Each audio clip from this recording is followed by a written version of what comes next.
మీరు ఎప్పటి నుంచి ధర్మానికి సంబంధించి మీకు అనిపించినది నలుగురికి చెప్పి దాని ద్వారా వాళ్ళు కూడా అది అమలు చేయాలనే లక్ష్యంతో ఏ టైం నుంచి ప్రయాణం చేస్తున్నారు? స్వభావో దురతిక్రమ అని సంస్కృతంలో మాట.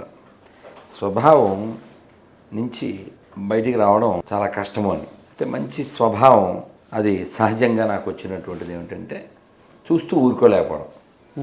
సో 13-14 ఏళ్ళు ఉన్నప్పుడే సైకిల్ మీద వెళ్తుంటే ఒక రైస్ మిల్లు దగ్గర ఏదో సభ జరుగుతుంది, జనం బాగున్నారు, ఆపి వింటే అది ఒక గొర్రెల సభ.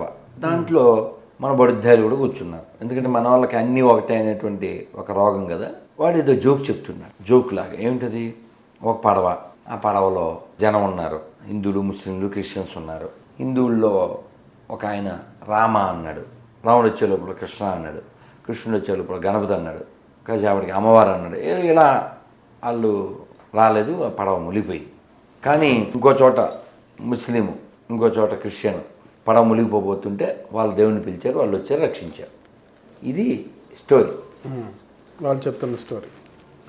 ఈ మన బడుద్దాయిలు అవుతున్నారు, మీకు చాలామంది దేవుళ్ళు ఉన్నారు, అందువలన ఇలా ఎవరు రాలేదా అని చెప్పేసి నాకు చాలా బాధ కలిగి ఈ విషయంలో ఎవరు సందేహం తీర్చగలరో వాళ్ళ దగ్గరికి వెళ్ళాను. పిలిచి వాళ్ళకి సమాధానం చెప్పించాలి, అది నా ఆలోచన.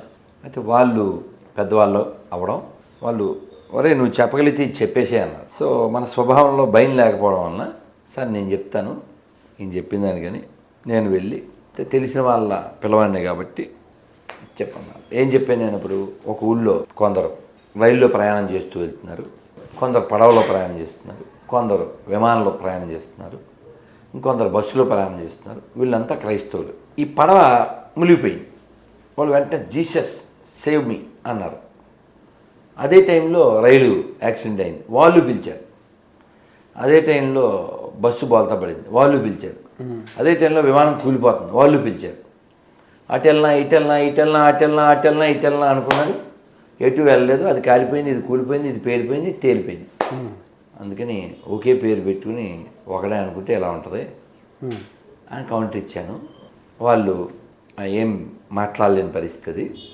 సో మనం చెప్పగలిగి చెప్పాం, మనం వచ్చేసాం. విషయం ఇచ్చారా చెప్పాను కదా, మనకు నోరు ఉంది కాబట్టి మనం వాళ్ళని ఇలా అంటే నేను చెప్పే స్వభావం, నన్ను ఎవరో పిలవలేదు కదా, నన్ను ఎవరో పిలవలేదు, అది నా స్వభావంలో ఉంది.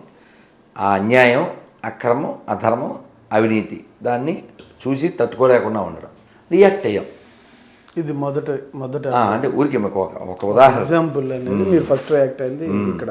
అలా మనకి బాల్యదేశం నుంచి ఉంది. తర్వాత నేను ఆర్ఎస్ఎస్లో జాయిన్ అవ్వడం, అయోధ్య వెళ్ళడం, తర్వాత ఇస్కాన్లో జాయిన్ అవ్వడం, ఆ తర్వాత ఇంకా మీకు ఇప్పుడు కనపడదు. ఏం గమనించారు ఈ ప్రయాణంలో? ఈ దేశం, ఈ ధర్మం, మన పూర్వీకులు, దీని గొప్పతనం, దీన్ని మనం కాపాడుకోవాలి. దానికోసం ఎవరి స్థాయిలో వాళ్ళు ప్రయత్నం చేయాలి.